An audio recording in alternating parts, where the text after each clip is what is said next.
I had an interesting choice I had to make because I love Barry, and I've been waiting. I loved the way it wrapped up last season, and I was very much fascinated with what's going to happen.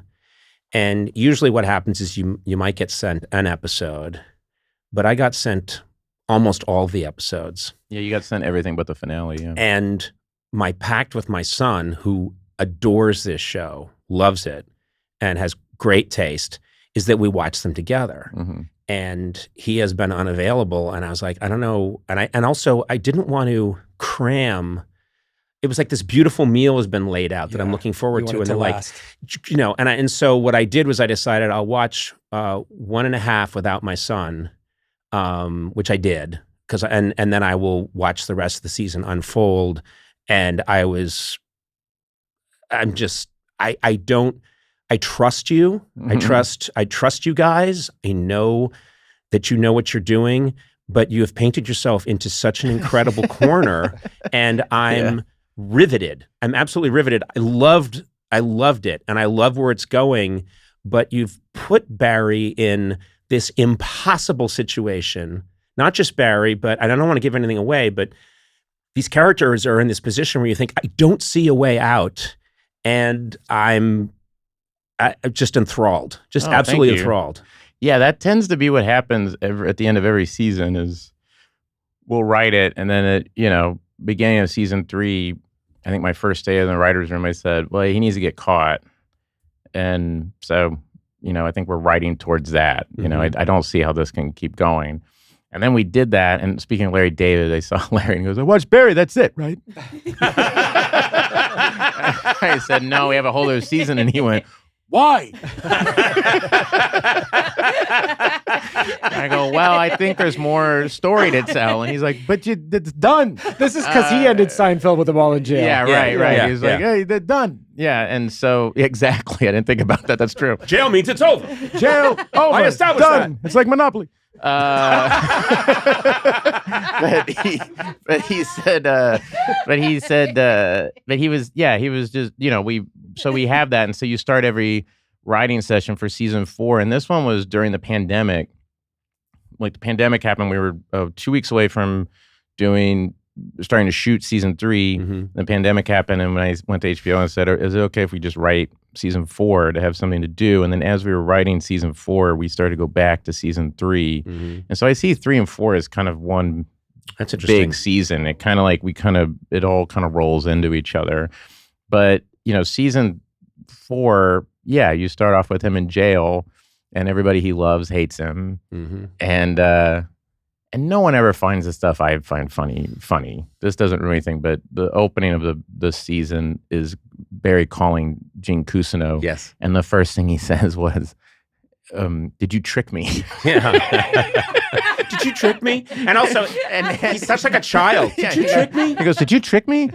And no one has ever laughed at that, but me and Allie Greer, the editor, Frankie Gutman, the other editor, we are crying laughing at how he's like Homer Simpson. Yes, we say that he has gotten progressively dumber. Wait a minute. He's got progressively dumber each season.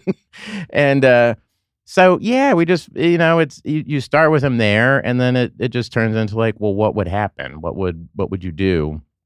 And then the characters kind of really dictate it. And so you kind of walk through all these steps, and you take a lot of, missteps. You go down avenues and it doesn't work. And from working at Saturday Night Live for so long, and doing this where it was such an immediate thing, what was so nice about the show is you could create something and feel like good, and then walk away from it, and then come back 6 weeks later and go, what the hell were we thinking?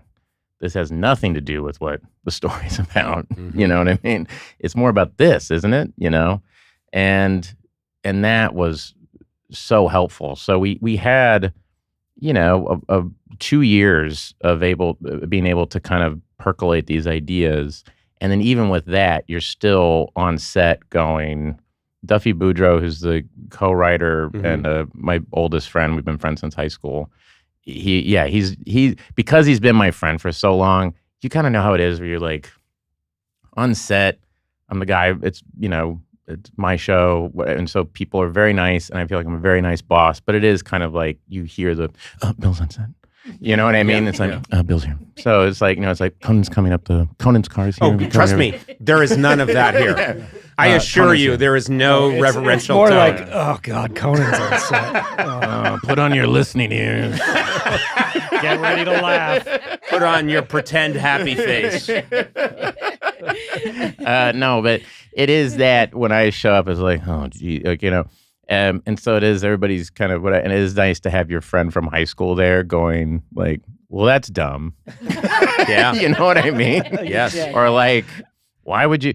There's a scene in this. There's a little bit in the trailer, so I don't. But there is a scene this season where Barry is at his lowest in the first episode, where he's kind of at his lowest point. And he's in a bathroom, and I kind of flip out in the bathroom. That's a great scene. Oh, and very, very intense. Very intense. Yeah, it was hard. It was you 2 cameras. I'm directing it, so it's like, okay, we'll put 2 cameras on me.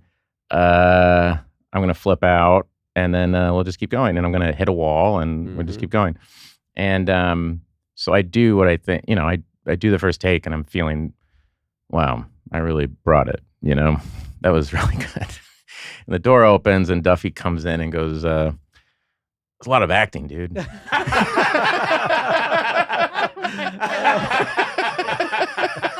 And I go, what? I go, well, that's why it's called, and you get into like a fight like you did like with your friend from high school. Like, well, that's what I'm doing, man. And he's like, I mean, look, I'm from Oklahoma. What do I know? But it was a lot of like, oh, wait. A lot of like, hey, look at me, And he just walked out. And so I got mad, and I'm like, all right, let's go again. And then I in the scene, I start hitting myself. So the action, I'm looking at myself in the mirror, and I start hitting myself, and behind the wall, I hear, there he is. Like, there you go. Come on, man. But he doesn't have any, like, There's no reverence. There's no reverence. There's no anything. He's like, come on, man, what are you doing? And then Gavin Kleintop, our first AD, and Aida Rogers, our producer, they got to that place too. And that's infinitely it's so helpful. And our editors are like that, where I go, hey, you're not going to believe this scene we did. And they look at it and they go, that's pretty corny, Bill. And you need that. You need somebody to say, this doesn't feel like the show, man. I don't know what this is. This reminds me of just one of the times that I think was the first time Gary Shandling came on my late night show. We'd been on for a couple of years, and we'd gotten through the rough spot, and things were really starting to gel. And then I heard Gary was going to come on, which was just a huge, thrill. Never had met him in person, and he came on the show and was fantastic. And then afterwards, he came into my dressing room and sort of shut the door, like he just wanted to talk to me and see how I was doing. And he said to me, well, how's it, how's the staff? How are you guys, you feel good about? And I said, yeah, I do. I really have excellent people. And he said, do you feel like you have too many like yes men or something? And I said, Gary, I would kill for just one yes man. And he was laughing at that, but it was true. That's the kind of family I grew up in. Yeah. There's not a lot of, people just sort of make jokes there, and I know that we all love each other, but we make a lot of jokes. Yeah. And so there's not a lot of, hey, I just have to tell you, hey, your work really inspires me. That's not the the environment I would be comfortable in. Just thinking about it, you're laughing. What if I said that to you? If I was like, Conan, you really inspire me. Yeah. So good. I would say, how much money did you get paid? Yeah. Where's the camera? What's the joke? You really inspire me to do the opposite. To nap. Inspire you to nap.